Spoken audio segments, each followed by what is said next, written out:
Because sabr is very important in the deen. The Messenger of Allah was once walking past a lady and she was crying. And the Prophet ﷺ said to her, she was crying profusely, really, it must have been overboard.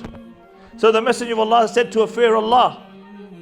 And she didn't know that this was the Messenger of Allah. So she said to the person, she heard the voice, but she didn't recognize the Messenger of Allah. She said, you haven't been afflicted by that which I've been afflicted with. So look at this. The Messenger of Allah didn't turn around and say to her, how dare you? Don't you know I'm the Messenger of Allah? I'm telling you the haqq and you're not listening to me. But he understood the situation that this woman is grieving. Later on they said, you know who you just spoke to? This is the Messenger of Allah. So the narration in Sahih Muslim is, أَخَذَهَا كَالْمَوْتِ. It was as though death descended upon her when she found out she had spoken to the Messenger of Allah in that manner.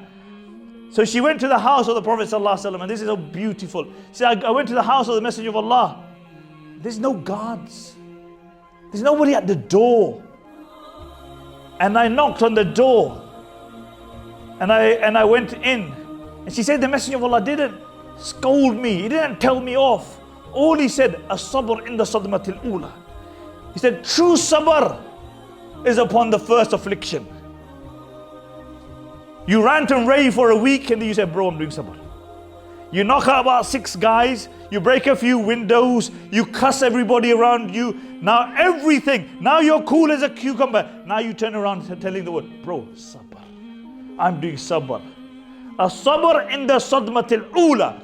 True sabr is upon the first affliction. When it first happens, that's when it's difficult.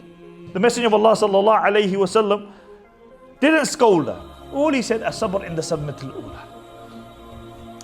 Ibn Hajar says a beautiful thing here.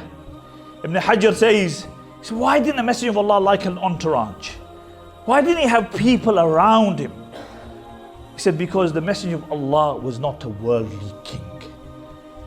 And it was a sign of worldly kings at that time that they would have people, an entourage around them, and the Messenger of Allah didn't want that.